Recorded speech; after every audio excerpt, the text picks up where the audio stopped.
আসসালামু আলাইকুম। সবাই কেমন আছেন? আশা করি আলহামদুলিল্লাহ সবাই ভালো আছেন। সুন্দর একটি গল্প নিয়ে আসলাম আপনাদের মাঝে। অনেক সুন্দর একটি গল্প নিয়ে আসলাম।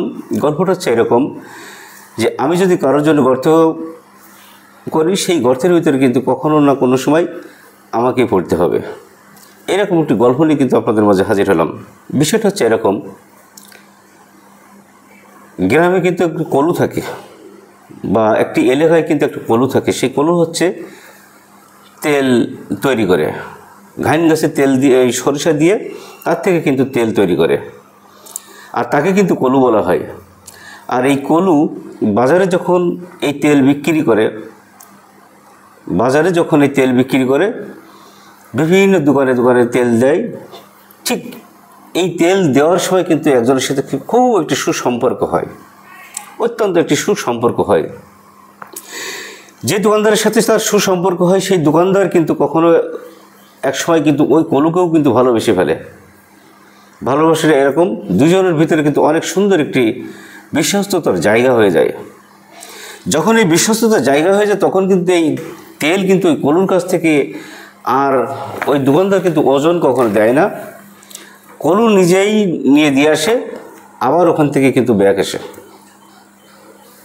চলে আসে। তার মানে দুজনের ভিতরে আর কোনো বিশ্বস্ততার কোনো ঘাটতি কিন্তু নাই। ঠিক এরকম দিতে দিতে দিতে দিতে অনেক বছর পরে একদিন কিন্তু দোকানদারের মনে পড়লো, যাই হোক এতদিন তো এত কিছু করলাম, দেখি আজকে আমি এই তেল একটু ওজন দিয়ে দেখি। ঠিক যখনই তেল ওজন দেখে, তখন দেখা গেল যে তেল কিন্তু 100 গ্রাম কম, অর্থাৎ 900 গ্রামে কেজি হচ্ছে। তখন বললো যে আমাকে তাহলে এইভাবে ঠকায়, এতটা বছর ওকে এত বিশ্বাস করি, কোনো আমাকে এত ঠকাইলো। ভিতর ভিতর কিন্তু এরকম একটা বিষয় হয়ে দাঁড়িয়েছে। তখন কলুকে ডেকে বলা হলো যে তোমার কাছ থেকে আমি আর তেল নেব না, তুমি আমার সাথে আর তোমার সাথে কোনো সম্পর্ক নেই। কলু কিন্তু ফিরে যায়। ফিরে যাওয়ার পরে কিন্তু ভাবে যে আমি তো তার ঠকাই না, তাহলে কেন আমাকে এরকম কথা বললো, আমাকে জানতেই হবে। কিছুদিন পরে কিন্তু কলু নিজে অনেক সাহস নিয়ে কিন্তু তার কাছে গেছে, গিয়ে বলছে যে ভাই আমি কি অন্যায় কাজ করেছি আমাকে একটু বলেন, বলতে হবে, কারণ আমি আপনার সাথে তো কোনো বেঈমানি করিনি, আমি তো বেঈমান না, আমি তো আপনাকে ঠকাইনি, তাহলে কেন আপনি আমাকে এইভাবে কথাগুলো বললেন। কাঁদছে আর বলছে। দোকানদার কিন্তু খুব খোলা মনেই কিন্তু বলে ফেলেছে যে তুমি আমাকে যে তেল দাও, সেই তেল আমি কিন্তু ওজন দিছি, ওজন দেওয়ার পরে কিন্তু 100 গ্রাম কম হয়েছে, তাহলে এতটা বছর তুমি আমাকে যে ঠকাইলে, সেটাই কিন্তু আজকে ধরা পড়েছে, যে কারণেই আমি তোমার কাছ থেকে আর কখনোই নেব না।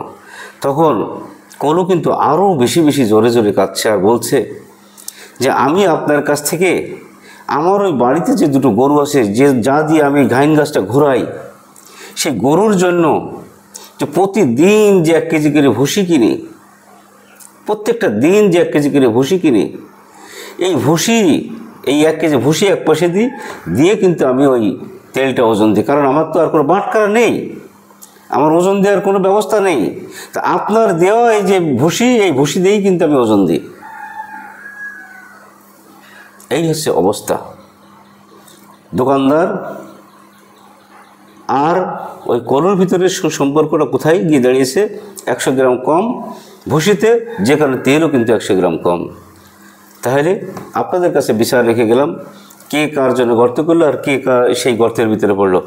আসসালামু আলাইকুম ওয়া রাহমাতুল্লাহি ওয়া বারাকাতুহু।